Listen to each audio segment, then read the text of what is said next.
Des bonnes conditions climatiques, déjà je pense qu'il faut le mettre en avant, donc il fallait tenter de faire quelque chose, un parcours pas facile, pas évident, donc on savait de toute façon qu'il y allait avoir moins de monde, donc il fallait quelque part chercher à créer des groupes. Je suis parti avec Philippe Robin, après j'ai essayé, on a rejoint Sylvain Mouquet, j'ai essayé de partir tout seul. Du 27 au 35, j'étais tout seul et Philippe Robin m'a rejoint, j'ai eu un coup de bambou vers le 35-37. L'apprentissage du marathon, comme on va dire, hein, ça continue. J'ai un record à 2,27. Je pense que je peux aller le chercher. Peut-être pas sur ce parcours-là, peut-être à l'automne. Donc je prévois un autre marathon, je ne sais pas encore lequel, à l'automne.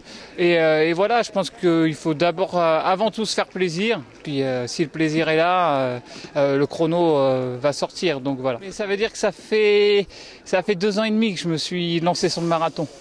2 ans et demi sur le marathon, on n'est pas encore à maturité, j'en ai 31, là, le 16 juillet, donc 31, on n'est pas encore à maturité. Il faut savoir être patient, je pense qu'on arrive à maturité sur une distance au bout de 3-4 ans. Sur 5000, je suis arrivé à 14,45 en 5 ans. Donc voilà, donc j'ai stagné beaucoup à chaque fois, 14,55, 14,58 et un jour, paf, 14,47. Donc il n'y a pas de souci. Avec les chronos que je vaux, mais tout n'est pas mathématique.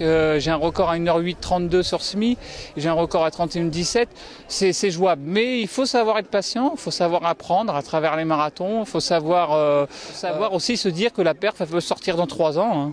Ouais. En fait, je suis conseiller d'éducation populaire et de jeunesse, la mise en place des politiques publiques concernant la jeunesse, qui concerne les actes collectifs de mineurs, tout ce qui tourne autour de l'enfance-jeunesse, la mise en place des dispositifs de l'État. Et à travers ça, je donne aussi, je suis vacataire, je donne enseignant en STAPS, en économie du sport, en méthodologie de l'écrit et aussi en sociologie des pratiques sportives et corporelles. Qui est, ma foi, à travers les événements comme ça, on est coureur, mais on observe aussi, observation participante comme on dit, donc on observe les comportements, on observe aussi que c'est une grande messe et que quelque part, c'est ce que je dis souvent, je le répète, que la course elle remplace le bal populaire.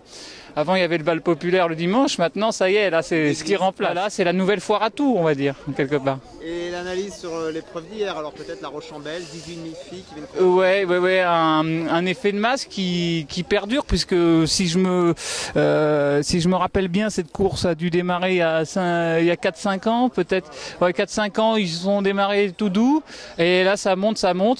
Je pense que on a plein de spécialistes de la course à pied qui le disent. On va peut-être encore évoluer. Là, le trail prend une bonne dynamique, mais le trail, il commence à souffler. Est-ce qu'on va aller vers du trail de nuit? Est-ce qu'on va aller vers du trail avec des animaux? On ne sait pas, mais il y a plein d'idées parce que il y a plein d'idées qui sont, je pense, qui sont en train de germer. On pensait à un moment donné que la course à pied allait stagner.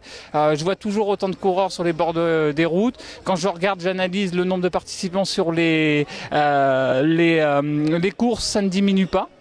Donc c'est quelque part, elle ne s'essouffle pas, la course traditionnelle en tant que telle reste et des nouveautés viennent se greffer aux alentours et ça, je pense que c'est un plus. Et puis ça permet de rencontrer tout le monde, un directeur financier rencontre un chômeur, il n'y a rien de navrant là-dessus et je trouve ça même super. Cette mixité sociale qu'on a du mal à travailler ailleurs, on la retrouve à la course à pied. La crise elle touche que certaines personnes, elle touche pas tout le monde. Le sponsoring il perdure toujours dans le sport pro, ce qu'on nomme le sport qui se regarde, le sport qui se pratique. Dans mes courses que je mentionne aussi, la crise elle touche peut-être le sport pour tous, mais elle touche pas le sport qui se regarde, le sport d'élite. Je pense pas que le sport d'élite soit touché par la crise. Maintenant le sport pour tous peut-être. Peut-être que le sport pour tous, sur le développement de la pratique pour tous, on peut être touché. Mais elle ne va pas, toucher les grosses organisations, la crise. Peut-être qu'elle va toucher les courses qui sont liées aux courses du village ou courses dynamiques territoire. Voilà, oui, on peut le déplorer puisque c'est, comme je le disais, c'est une richesse. Il y a des richesses d'ampleur internationale, mais il y a des micro-richesses. Et celles-ci, les richesses locales, c'est ce qui a fait la force de la course hors stade. Et c'est ce qui continuera, pour moi, je pense, à mon avis, continuera à faire la force de la course hors stade.